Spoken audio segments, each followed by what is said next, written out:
का पहला न्यायाधीश यमराज। कहानी शुरू होती है सूर्यदेव से।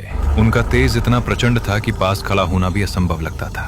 उनकी पत्नी थी संज्ञा, पर धीरे धीरे वो इस अग्नि जैसे तेज को सहन नहीं कर पाई। एक दिन बिना किसी को बताए उन्होंने अपनी ही परछाई से एक स्त्री बनाई, छाया, और उससे कहा, मेरी जगह तुम निभाओ, और खुद चली गई दूर, बहुत दूर। छाया ने सब कुछ संभाल लिया, घर, संबंध और सूर्यदेव। समय बीता और सूर्यदेव और संज्ञा से जन्मे पुत्र यमराज अब छाया के साए में पलने लगे। वही पुत्र आगे चलकर बना यमराज। लेकिन उसकी कहानी साधारण नहीं थी।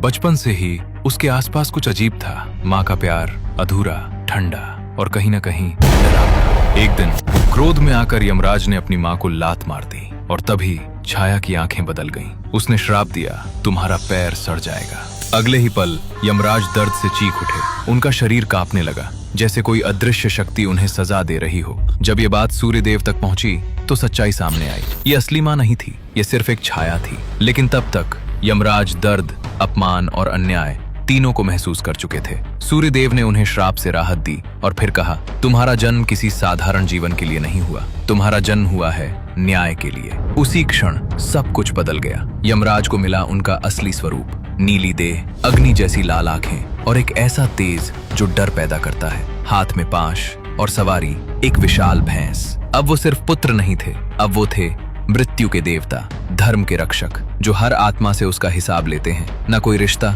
न कोई पक्ष, सिर्फ कर्म। कहते हैं यमराज कभी गलती नहीं करते, क्योंकि उन्होंने खुद अन्याय सहा है, और जिसने दर्द देखा हो वो न्याय कभी गलत नहीं करता। तो अगली बार जब तुम कुछ गलत करने जाओ तो एक बार ये जरूर सोच लेना, कहीं कोई देख रहा है, और सही समय आने पर हिसाब जरूर होगा। जो समझ गया कमेंट में लिखो काल। हर हर महादेव।